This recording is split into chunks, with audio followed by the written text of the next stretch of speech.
Samanoo has been traced back to ancient Persia. Samanoo is a very sophisticated Persian sweet paste made from beet sprouts and flour. It is one of the seven scenes of the Nowruz Haft-Seen. It represents strength and patience. Even though they traditionally cook Samanoo at Nowruz, you can enjoy it at any time. The entire process takes up to a week. I bought this brand of soft wheat kernels, but you can use any brand you like. Soak the wheat for 1.5 days. Then choose a few containers. Rinse the wheat and fill each container with less than a centimetre of the wheat. Soak some paper towels and make sure to cover all of the wheat with them. Soak and wring a towel or cloth, then cover each container. 2 times a day, rinse every container and make sure there isn't any extra water. You can dry the last drops with a paper towel. Soak and wring a towel, then cover the containers. Repeat this process twice a day until day 6 or when the sprouts are about to turn green. If it turns green, the samanoo will be bitter, so make sure it doesn't. Now it's time to put your sleeves up and get any help you can. You will be cooking for the next 24 hours. I'm using a juicer, but you can also use a blender to extract the sprouts juice.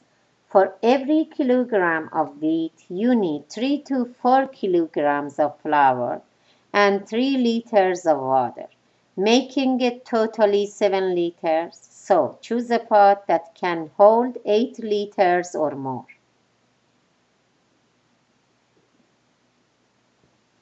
Rinse the sprouts well, separate them into small pieces, and add some water to the bowl.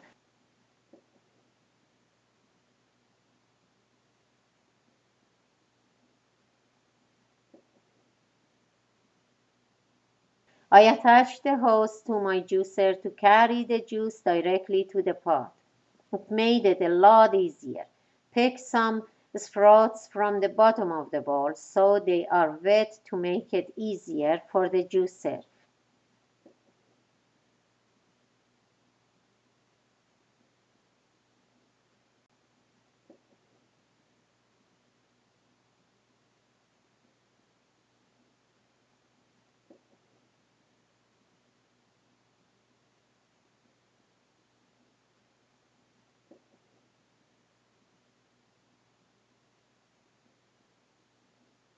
Collect the pulp, add some water, and knead it for a few minutes.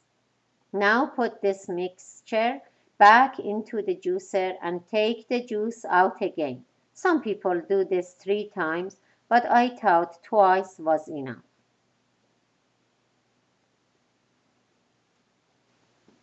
I'm using a hand blender to mix the flour with the juice, but you can use a large wooden spoon or a ladle to mix.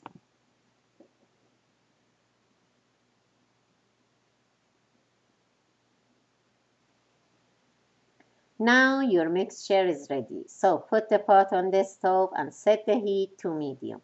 Stir it non-stop until it boils to make sure the samanoo doesn't stick to the bottom of the pot. If it does, it won't taste good.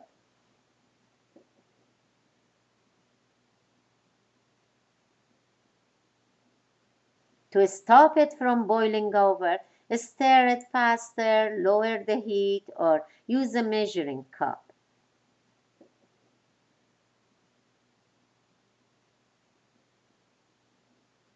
After it's been boiling for about half an hour, it won't stick to the bottom of the pot as much, so you can stir it every 10 to 15 minutes.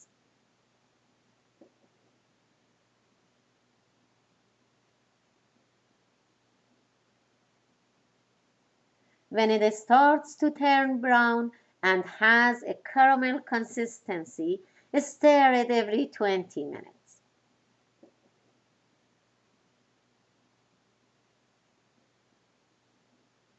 When it gets to this shiny brown color, you know you can take a rest. Fold a few paper towels in half, place it on top of the pot, then put the lid on and lower the heat to the minimum. Every half an hour, clean the steam water drops from the lid. In 2 hours, the samanoo is ready to serve.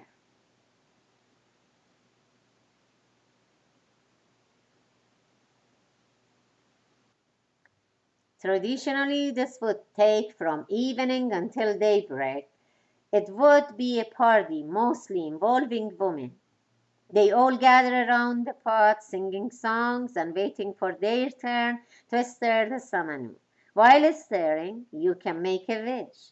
Near the end of the ceremony, whole walnuts and almonds are thrown in while wishing fertility for those who want children. In the morning, every neighbor, relative, and friend receives a bowl of samanoo for the person who is wishing for a child.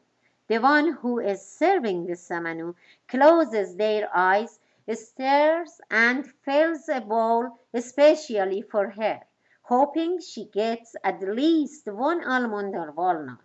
The almond represents a girl, and the walnut represents a boy. May goodness prevail forever. Don't forget to give us a like, subscribe, and stay with us to see more future videos from Life Xperienc. Thanks for watching and have yourself a wonderful day.